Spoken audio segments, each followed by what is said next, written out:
নমস্কার বন্ধুরা, আমরা দুই ভাইকে পেয়েছি।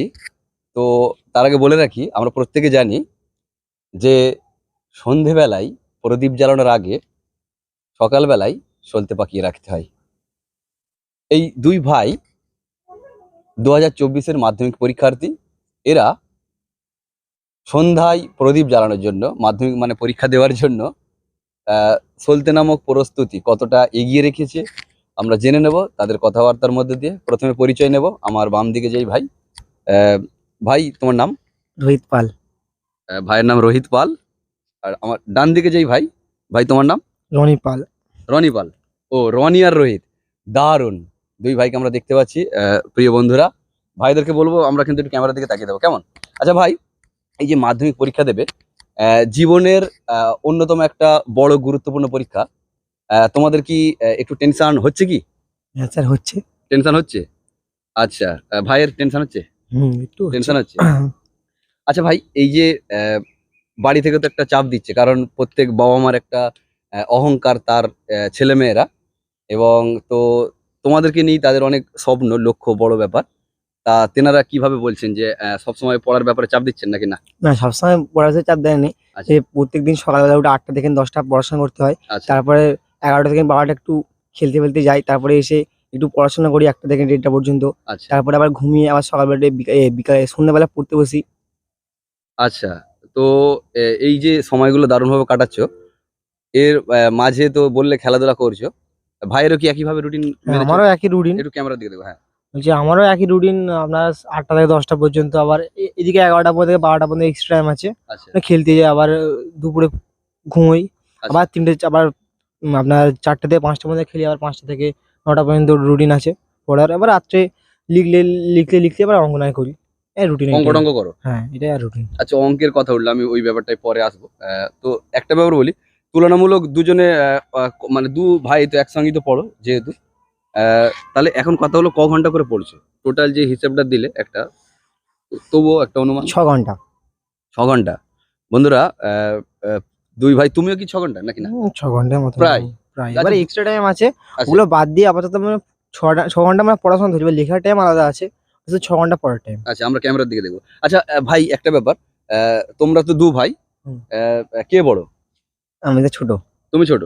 তুমি বড়? আমি বড়। আচ্ছা, এই যে প্রতিযোগিতাটা তোমাদের দুজনের মধ্যে কি প্রতিযোগিতা হয় যে আমি দেখিয়ে দেবো আমার দাদাকে বা ভাইকে হ্যাঁ, আমি কতটা পড়তে পারছি, হ্যাঁ, বা সে তো বেশি অবশ্যই। সে সবার মধ্যে একটা প্রতিযোগিতা দেখার ইচ্ছা, মানে প্রায় প্রতিযোগিতা পেলে সে একটা কম্পিটিশন আসতে পারবে, নাহলে একা একা লাগবে। পড়াশোনার একটা প্রতিযোগিতা হওয়া উচিত। আচ্ছা। তো আহ, যাই হোক, একটা ব্যাপার বলি যে পড়াশোনা তো করতে হবে দারুণভাবে, এছাড়া তো আমাদের কোনো উপায় নেই, কারণ যা দিনকাল, অন্তত শিক্ষার মধ্যে দিয়ে আমরা অনেক জানবো, বুঝবো, কারণ আমরা জানি শিক্ষা আনে চেতনা, চেতনা আনে পরিবর্তন। আচ্ছা ভাই, এই যে পড়াশোনার পাশাপাশি খেলাধুলাও যে করছো, তোমাদের সহায়ক হিসাবে, মানে সাহায্যকারী যে মাস্টার বা দিদিমণি, টিউশন মাস্টার, এরকম কটা আছে? সে দুটো। দুটো আছে। একটা আর্টস, একটা সায়েন্স। একজন আর্টসের আছে না, একজন সায়েন্সের আছে, তোমারও তো তাই? Arts science. Art science. আচ্ছা। এখন এই যে ভোরে উঠে পড়ার প্রবণতা আছে, অনেকে বলে যে ভোরে পড়লে নাকি দারুণভাবে পড়া হয়, উঠে পড়ার প্রবণতা আছে? ভোরে উঠে পড়তে ভাল লাগে, কিন্তু ওর সামনে তো উঠি না আমি ভোরে। ভোরবেলা ওঠো না? না। তোমারও কি একই রকম অভ্যাস? না, ভোরবেলা নিয়ে কাছে করা। তুমি সকালবেলা পড়তে পারছো, ভালো করে পড়া হয়। আচ্ছা ভোরবেলা পড়লে কি স্যার, একটু শান্তভাবে থাকে, পড়লে পড়ায় ভালো মন লাগে। কিন্তু আচ্ছা বেলার দিকে পড়লে, একা ঘরে পড়লে ভালো পড়াশোনা হয়। আচ্ছা, একটা ব্যাপার জেনে নিতে যাই, মানে এরকম হয়নি তো যে ধরো একটা নির্দিষ্ট সময় পর্যন্ত, এখন কটায় ঘুমোতে যাচ্ছ বলো? এখন 12টা। 12টায় ঘুমাচ্ছ? 12টা। এরকম হয় না যে অনেকটা রাত পর্যন্ত পড়ছো, অথচ কোনো হুঁশ নেই, এরকম ব্যাপার ঘটে না? হ্যাঁ, একবার দুবার স্যার হয়ে যায় পড়তে। আচ্ছা, এইগুলো একবার হয়েছে? হয়ে যায়, একবার হয়ে যায়। এরকম ঘটনা ঘটে না তো? ধরো এরকম পড়ছো, পড়তে পড়তে এতই রাত হয়ে গেছে, বুঝে উঠতে পারছো না যে কটা বাজে, তখন দুই ভাই হয়তো আলোচনা করলে, আচ্ছা কটা বাজে, এখন রুমের ভিতরে গেলে ঘড়িতে দেখতে পাবো যে কটা বাজে, কিন্তু যাবো না, তার থেকে জেনে নিই যে কটা বাজে। হয়তো গিয়ে বাইরে বেরে হয়ে কারো টিনের চালে হয়তো একটা ঢিলা ফেললে, হ্যাঁ, ওইখান থেকে হয়তো জেঠিমা বা কাকিমা বলছেন, আরে কারা চোখে তোদের বাজ পড়েছে, হ্যাঁ রাত 2টো বাজে, ঘুম নেই। তো তখন বুঝলে আচ্ছা আচ্ছা 2টো বাজে, মানে এরকম কোনো অভিজ্ঞতা নেই তো? না স্যার, নেই। ও, তার মানে বন্ধুরা, এরা খুব ভদ্র ছেলে, মানে শান্তশিষ্ট, লেজবিশিষ্ট, এরকম ব্যাপার নাই তো? না স্যার। হ্যাঁ, না। দারুণ হাসি কিন্তু। আচ্ছা তোমাদের দুজনের মধ্যে কোনো রাগারাগি হয়নি? এত সুন্দর মিষ্টি তোমরা না দুজন। না, রাগারাগি তো অবশ্যই হয়। হয়? কে রাগারাগি হবে রাগটা না। ভাঙায়? মানে দাদা তো তুমি, তাহলে হুম, দাদা রাগটা ভাঙায় না ভাই, কে তখন? ও রাগ ভাঙায় স্যার। ও দাদা ভাঙায়। মানে দাদা জিতছে নাকি ভাই জিতছে জানি না, কে একজন জিতছে। তো ক্যামেরাম্যান কি একটু সরে আসতে বলবো, কারণ আসছে, যেতে দিতে হবে। তো আমি আমি একটা ব্যাপার জেনে নিই। এই যে ভাই, তোমাদের তো দুটো করে মাস্টার, হুম। দারুণ ব্যাপার। আগামী দিনে যেহেতু 2024-এ তোমার মাধ্যমিক পরীক্ষার্থী, তোমরা বন্ধুদের নিয়ে কিছু বলতে চাইবে যে যারা তোমাদের মতো করে পরীক্ষা দেবে আগামী দিনে, মানে দু হাজার হ্যাঁ, চব্বিশে হ্যাঁ, মাধ্যমিক পরীক্ষার খুবই কম সময় আছে, আর 1 মাস বাকি। আচ্ছা। এই সময় টেস্ট পেপার ভালো করে প্র্যাকটিস পড়াশোনা করতে হবে। হ্যাঁ। মন দিয়ে সকালবেলা উঠে 8টা থেকে 10টা পড়াশোনা করতে হবে। যে মানে সবসময় পড়লে তো পড়া মুখস্থ হয় না। একটু পড়াশোনা করে 5 মিনিট করে একটু বাইরে ঘুরে বেড়ালাম, যারা ফোন দেখতে ইচ্ছা করে ফোন দেখুন। ফোন দেখে এসে আবার পড়তে বসো, আবার একটু লিখলে, আবার একটু 5 মিনিট ফাঁক দিলে আবার পড়তে বসলে, এরকম করে সবসময় পড়তে হবে। আর 1 মাস বাকি আমাদের খুব কমই সময়, বেশি সময় নেই। কারণ মাধ্যমিক পরীক্ষা খুব কঠিন পরীক্ষা। যাদের মনে হয় সহজ পরীক্ষা, কিন্তু ওটা বলা ভুল। কিন্তু সবই সহজ, কিন্তু পড়লেই সবই ভারী, কিন্তু পড়লেই সহজ। তো আমাদের পড়তে হবে, আর 1 মাস বাকি আমাদের। ভালো করে পড়াশোনাটা করতে হবে। বন্ধুরা, তোমাদের বন্ধু যারা আমরা মাধ্যমিক পরীক্ষার্থী দেখছি, পরীক্ষা দেবো, বা যারা আমরা বড় ভাই বোনেদেরকেও বলতে পারি, এক কথায় যে যারা আমরা দর্শক হিসেবে আছি, শ্রোতা হিসেবে আছি, তারা প্রত্যেকে শুনলাম। আমরা অন্য একটা ভাইকে জেনে নেবো। আচ্ছা ভাই, দুজনের মধ্যে পড়াশোনায় কে বেশি মানে তুলনামূলক ভালো? কে, দাদা না ভাই? আমার দাদা আছে, দাদা। দাদাটা? হ্যাঁ, এখানে দাদাকে এগিয়ে রাখছে, দাদা মান ভাঙাবে, দাদা পড়াশোনায় ভালো। ভাইও কিন্তু দারুণ আমাদের উপদেশ দিল পড়ার ব্যাপার নিয়ে, অন্তত ওর অভিজ্ঞতা বললো, যেন নিজেকেই বললো যে পরীক্ষা কিন্তু খুব কম সময় বাকি আছে, মানে পড়তে হবে। আচ্ছা বন্ধু, আমরা যারা দেখছি তারা কমেন্ট করবো, অনেক কিছুই কমেন্ট করবো, তবে ভদ্রস্থ যেন হয়। আচ্ছা, ভাইয়ের থেকে যেন, আচ্ছা ভাই, অঙ্ক সাবজেক্টটা হুম। সকলের কাছে একটু কঠিন হয়ে থাকে, আমরা একটু জেনে নিতে চাইবো তোমার কাছে কেমন লাগে অঙ্কটা? অঙ্ক ঠিক কঠিন না, মানে অঙ্ক সহজই। হ্যাঁ। এবার না প্র্যাকটিস করলে ওটা কঠিন হয়ে যায়। তোমার যেমন অঙ্কের অনেক অধ্যায় আছে, হ্যাঁ। উপপাদ্য, সম্পাদ্য, সব ধরনের অঙ্ক আছে। অঙ্ক কি মানে নিজের উপর ডিপেন্ড করছে সে কেমন বুঝছে। যখন অঙ্কটা মাস্টারমশাই বোঝাচ্ছেন, তখন সে ওরা ফোকাস করে, আচ্ছা, একটু তাহলে ক্যামেরা দিকে অঙ্কটা দেখ। কিন্তু হ্যাঁ, হ্যাঁ, বুঝতে পারবে না। হ্যাঁ, হ্যাঁ, ঠিক আছে, সেই বিষয়ে একটু ওর উপর নজর রাখতে হবে। এবার অঙ্ক তুমি না বুঝলে ঠিক সময় যখন রিভিশন করবে, হ্যাঁ। তখন তোমার টাফ পড়ে যায়, যে আমি এই অঙ্কটা প্র্যাকটিস করছি, এটা কিভাবে হলো।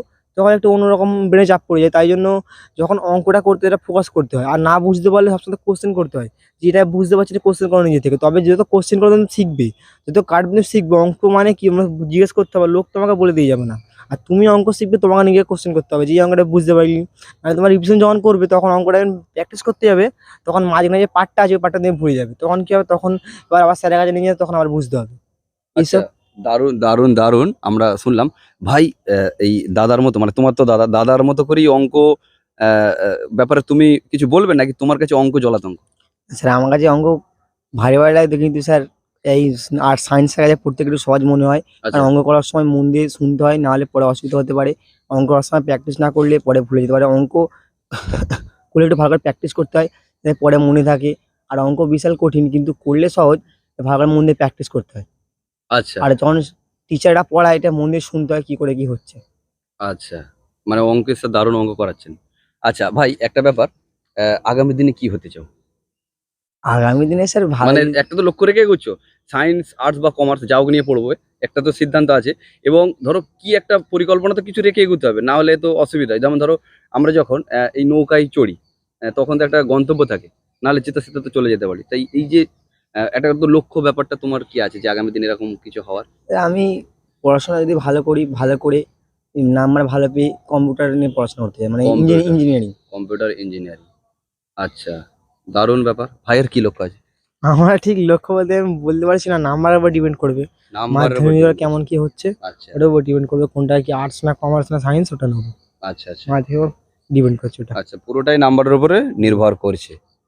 এরকম তোমাদের জীবনে মজাদার ঘটনা ঘটেছে? মানে আমি তো একটা মজা করে বললাম যে ওই একটা আগের যে জোক, এরকম ঘটেনি তো? ধরো পড়ছো, মা বলছে, মানে তোমার মা, আমার কাকিমা হবেন, তো উনি হয়তো বলছেন, হ্যাঁ রে ওই, গতকাল রাত্রে তোরা পড়াশোনা করেছিস, কই কোনো আওয়াজ পেলাম না। তখন হয়তো বলছো, নামা নামা, সারা রাত ধরে পড়েছি। তখন কাকিমা বলছেন, কি সারা রাত ধরে পড়েছিস? তখন তো, হ্যাঁ মা, সারা রাত ধরে পড়েছি। তখন বলছে, কি করে পড়লি? তখন তোমরা বলছো, হ্যাঁ পড়েছি। এবার কাকিমা বলছেন, ধ্যাৎ, সারা রাত ধরে পড়েছিস? কালকে রাত 11টার পর থেকে কারেন্ট ছিল না, মানে লোডশেডিং। তখন তোমরা বলছো, হাই মা, মানে পড়ায় এত মশগুল ছিলাম যে কারেন্ট চলে গেছে সেটাও হুঁশ ছিল না। মানে কি পড়া পড়েছো, মানে বিছানাতে পড়ে গেছো, তাই তো? যাই হোক, ভালো ব্যাপার। দুই ভাইয়ের খুব মিষ্টি মুখ আমরা দেখতে পাচ্ছি বন্ধুরা। তো যারা এখনো পর্যন্ত অনেক ভয়ে আছি, ভাবনায় আছি যে মাধ্যমিক পরীক্ষা কি হবে না হবে, অত না ভয় ভাবনা করে সত্যি পড়াশোনা করা দরকার। তো আমরা প্রায় ইন্টারভিউ শেষের দিকে চলে আসছি। ভাইদেরকে অনেক ধন্যবাদ জানাই। আর তো যেহেতু আমরা দুটো মাস্টার নিচ্ছি এবং অনেকটা সময় দিয়ে পড়ছি, লাস্ট একটা ব্যাপার জেনে নিই, আমার বড় জানতে ইচ্ছা করে, ভাইয়ের প্রিয় সাবজেক্ট কি? স্যার পেশা ভূগোল। ভূগোল? ভূগোল মানে এরকম গন্ডগোল, মাথা গন্ডগোল বা এরকম ব্যাপার নেই তো? না স্যার, ভূগোল, এ, জিওগ্রাফি। নানা জায়গায় ঘুরতে টুরতে গিয়েছো এরকম? এখনো পর্যন্ত কোথাও যাওয়া হয়নি নাকি? না স্যার, না স্যার, হয় তাহলে তো ঘুরতে হবে, তাই তো? ভূগোল, মাধ্যমিকটা স্যার জিওগ্রাফি, দারুণ ব্যাপার। ভাইয়ের প্রিয় সাবজেক্ট? আমার ইতিহাস। ইতিহাস? মানে দাদা আর ভাই, আচ্ছা। ইতিহাস মানে তো অন্ধকারে ঘুরে বেড়ানো নাকি, না এরকম কোনো ব্যাপার নাই? না না, ইতিহাস আসলে পড়তে ভালো ব্যাপারটা, লাগে, আগেকার কথা জানতে ইচ্ছা করে। আসলে ইতিহাস মানে অন্ধকার না, ইতিহাস মানে অন্ধকার থেকে আমরা আলোর সন্ধানে যেতে পারি, এবং ইতিহাস মানে অতীতকে জানা, তাই তো? আচ্ছা, অতীতকে জানবো এবং অতীত থেকে মানে একটা অভিজ্ঞতার যে সঞ্চয় আমাদের ভান্ডারে আছে, সেটা কাজে লাগিয়ে আমরা আগামী দিন যাতে সুন্দরভাবে এগিয়ে চলি, তাই তো? আচ্ছা, দারুণ। যাই হোক, আমি জানি না কি বলছি। ভাইয়েরাই তো বেশি বলা তাদের উচিত, যেহেতু তাদের ইন্টারভিউ। আচ্ছা, তো এতক্ষণ সময় দিলে অনেক ভালো লাগা দিল। যে স্কুলে আছো সেই স্কুল দের মুখ উজ্জ্বল হোক, সুনাম আসুক, পরিবারের আসুক, তোমরাও অনেক বড় হও। তো যদি কিছু আর বন্ধুদের উদ্দেশ্যে বলতে চাও, বলে আমরা এবার ইন্টারভিউ করে দেবো। যারা দেখতে পাচ্ছেন তারা এই চ্যানেলটিকে সাবস্ক্রাইব, লাইক, শেয়ার, কমেন্ট করে দেবেন। আচ্ছা, আর ভাই কিছু বলো নাকি? সাবস্ক্রাইব, লাইক, শেয়ার অবশ্যই করবে। আর সবাই এই ভিডিওটা পৌঁছে দিন। যারা যারা পড়াশোনা করছে তারা একটু দেখুন আর পড়াশোনাটা করুন, শুনি স্যারের কথা। দুই ভাইকে অনেক শুভেচ্ছা, ধন্যবাদ। বন্ধু, আমরা যারা ইন্টারভিউ দিতে চাই তারা কমেন্ট করতে পারি, পৌঁছে যাব, চেষ্টা করব, যেখানেই হোক। না গেলেও না যেতে পারি। তো ভাইকে অনেক ধন্যবাদ। লাস্টে দুই ভাইয়ের হাসির মধ্যে দিয়ে শেষ করি। কিচ্ছু চাইনি আমি আজীবন ভালোবাসা ছাড়া।